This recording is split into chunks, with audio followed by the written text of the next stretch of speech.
Hey friends, excuse my appearance. I went to yoga and got really sweaty, so I'm gonna shower at the end of the day, but I just figured I'd make this anyway. So here we are in week 3 of our May Blissipline Fresh New Moment.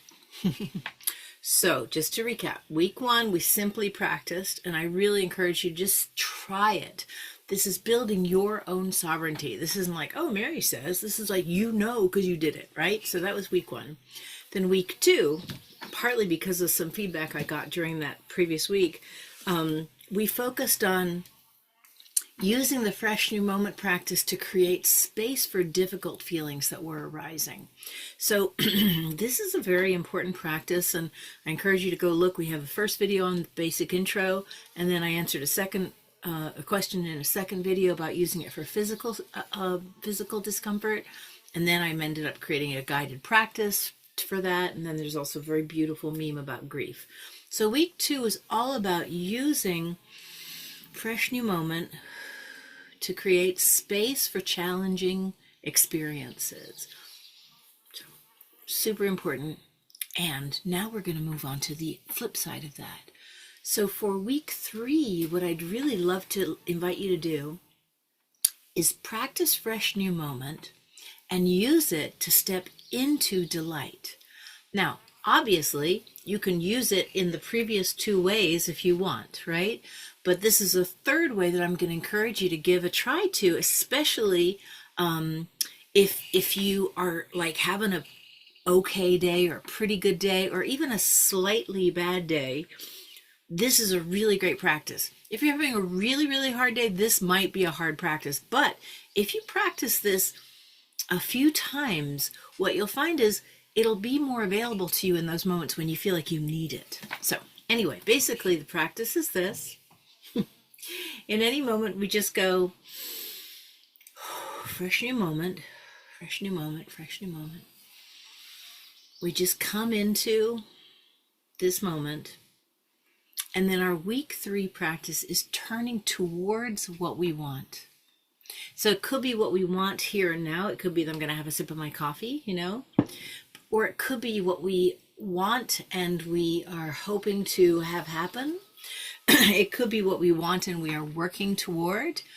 So it could be wanted, meaning something I want right here and now and I've got it. And so it's turning towards wanted, turning towards delight.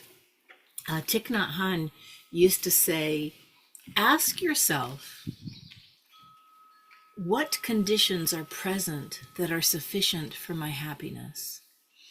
And I'd like to note that he started with the instruction, ask yourself. Thich Nhat Hanh was very clear, you're only a practitioner if you practice. You're not a practitioner unless you practice, but a practitioner becomes someone who steps into their own empowerment, into their own sovereignty, into their own self-honoring, into their own awareness, into their own, not what Mary said, not what Thich Nhat Hanh said, not what anyone said, but what you know because you step into it, because you are practicing it yourself. That's where the power lies. So in our week 3 Fresh New Moment practice, I encourage you to say, fresh new moment, right? Give yourself that break, fresh new moment, and then look around and see what conditions are present that are sufficient for your happiness. Actually, I'm going to give you 3 exercises. So this is the first one, okay? What conditions are present that are sufficient for my happiness? If you simply move your eyes around and look at things, I've got so much beautiful stuff in here. So when I do this, I go, oh, like my eyes just landed on a painting by my friend Michael. And yeah, anyway. So if you just move your eyes around and look at things, it actually sends a message to your nervous system, to the sympathetic nervous system, to say, there is safety here. We have looked. It's okay. There's no danger. And then your parasympathetic nervous system can bring you into a state of regulation. Again, if you want to learn more about this, I laid this all out in the Building Your Bliss course, which is available on my website. So this moment of of looking around all by itself. The looking sends a message of safety to the nervous system. And then the deliberate looking for conditions that are present that are sufficient for your happiness, or just, let's clean that language up. He's a Buddhist monk, right? Just stuff you like. Look for stuff you like. It will give you a little boost of perhaps serotonin, or also oxytocin. For example, when I saw my friend Mike's painting, my heart just felt a little burst of warmth because I loved him very much. He was a really nice guy. He died a couple of years ago, and he was in our ukuleles video, Asshole in an SUV. If you haven't seen that, just go on YouTube, look for Asshole in an SUV. It's really hilarious, ukuleles. But that's a painting he gave me. So when I looked at it, I felt this warmth in my heart because he was such a great guy. And I love that I have this painting that actually his partner gave us at his memorial service. So thank you. And so anyway, it'll do things that reconnect you to things you love. Okay, so that's practice number 1. Just look around and find something you like. That's it, really. So step 2, or practice number 2, takes that a step further. And it actually, you practice deliberate appreciation of something. Now what this does, it takes the simple looking around thing, fixes on something, and amplifies the appreciation of that thing. All right? So I'll do Michael's picture. So I love that, first of all, it came from someone who's such a good person, you know, so that I love the picture itself. It's really brightly colored. I'll grab it so you guys can see it.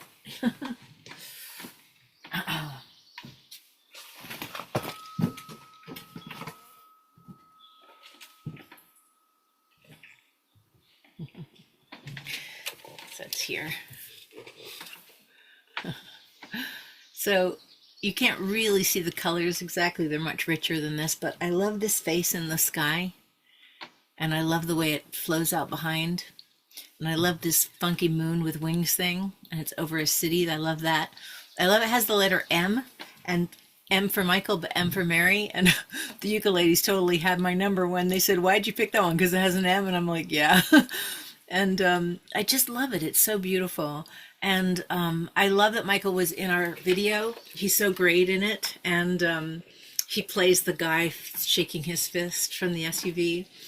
And so anyway, I love that I have it framed in this kind of floating thing. Again, you can't really see, but it's got a kind of a nice 3D quality. It pops off the back. And I love that Susan, his partner, gave it to me, gave us one each. I love that we had a beautiful memorial service. I love that we got to play at his memorial service. We played a ukulele song, and then we also played one of his songs. So anyway, you get the idea, right? So all I'm doing is deepening the looking around at what conditions are present that make me happy, and deepening it with an amplification through appreciation of like the details and the memories. So what you'll find as you do this is your well-being just grows and grows and grows and grows and grows. So so that's the second practice. And the third practice takes it one step further. And the third practice is very cool because it uses the power of imagination to bypass internal resistance. And I thought about including this the other day when I was doing this with a client. She's facing some very intense challenges. Kitties are growling. Relax. Hey, hey. She's facing some very intense challenges. And so first we started with space for the feelings, right? Like we did in our practice here. You have plenty of space for that feeling. But after a while, we were able to turn towards a kind of a hopeful story about what she is going to be stepping into in the next few months. And we used this technique that we've used before, she and I, so she knew it. And it's really brilliant. I don't think I made it up, so credit to whoever I got it from. I like thinking about.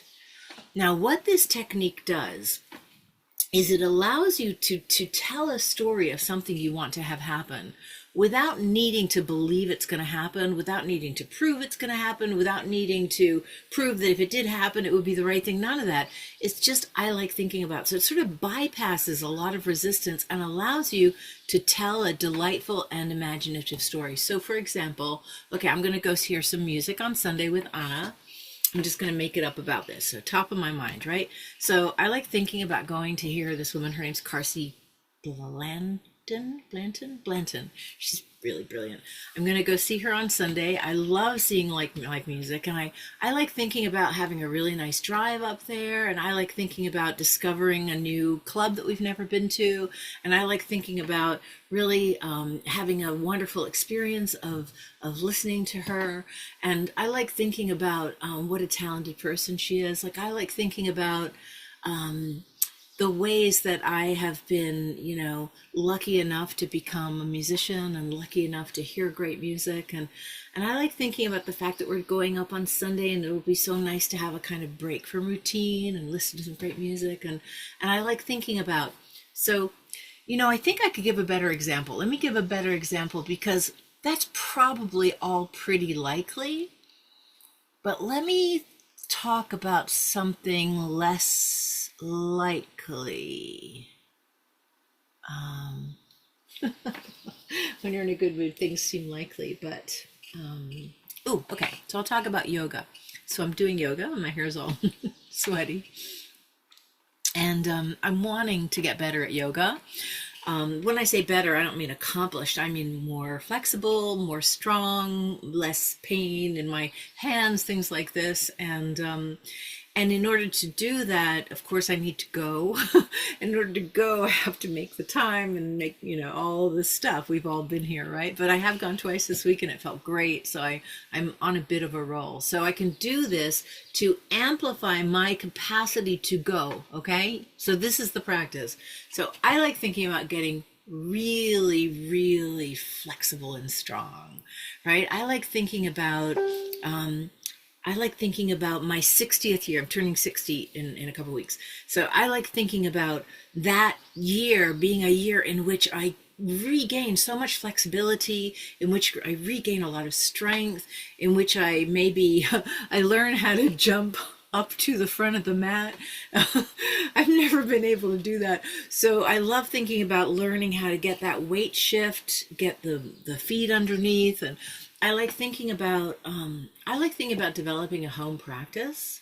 I like thinking about waking up in the morning and coming out here and doing some real centering practice and feeling a great deal of confidence in my body and a great deal of confidence in my practice, and using the practice to really ground me in having the kind of day I want to have and being who it is important to me to be. I like thinking about my yoga practice grounding me into a solidity and integrity of presence that really supports who it is important to me to be. Okay, so you saw how that evolved, right? I just let it evolve. I didn't know where I was going. But this is what the magic of the I like thinking about practice does. It just opens you up to the avenues perhaps you haven't even quite acknowledged for yourself about what you want, while simultaneously making them more likely. And I'll just explain the neurobiology of this just a little moment. So in the moment you say, I like thinking about, and then you let yourself be vivid with it. The mind has very little to argue with. It can't say, well, that's not going to happen because you didn't say it's going to happen. You're just saying, I like thinking about. And so it removes a lot of the resistance from it. And then the next thing that happens is, as you let your mind follow it, it begins to develop a story. Like, I could sort of taste my morning practice. Now, I've never had a home practice in yoga. I've never found the wherewithal to do that. So I don't have an actual memory of the home practice. But as I thought about it, I like thinking about having a home practice. I like thinking about it providing stability. What it did was it literally created an imagined memory in my mind. And so I can now remember a feeling of it happening. And even though I know it's an imagination, The mind actually doesn't differentiate between imagination and memory. It just doesn't. So if you visualize something, it perceives it as true as if you remembered it. And so now what happened is my habitual confirmation bias that might be saying that, you never did that before, you're never going to do, why would you? It actually loses some steam because there's some remembered data of its possibility. This is just a neuroscience hack, and it's why athletes visualize. You will not find a professional, successful athlete who does not visualize. Their trainers make them do it because it works. You know what I mean? So you imagine yourself having the success you want. And the I like thinking about removes some of the obstacles to that and makes it a super easy practice. Okay? So that's 3 exercises for week 3. Try 1, try 2, try 3. The first one, again, just looking around. Always breathing, right? Fresh new moment. Fresh new moment. Just letting yourself take in the conditions that cause you to feel happiness.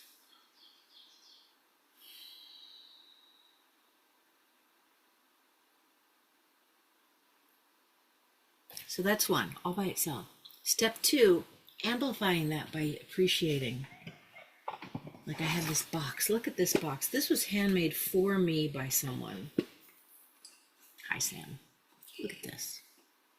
And she sent it to me as a gift. Isn't that gorgeous? Handmade by someone I know for me. This wood, by the way, is also part of the clay design. It's got this lovely hinge. So I can say, wow, I remember when I got it, it was such a beautiful thing, and I love looking at the colors, look at the beauty of the colors, and I love that she created a fake wood surface like a tree out of clay. Okay, I can love the hinge. So this amplification by appreciating the details. And then step 3, practice, which carries you into maybe a future event or a future desire, something like this, I like thinking about. Okay? Give it a try and report back. If you do these practices, they change your life. If you just watch my video and go, oh, Mary's so funny, doesn't do squat. I mean, maybe a little. When you practice, that's what changes. You got to rock it till you grok it, okay?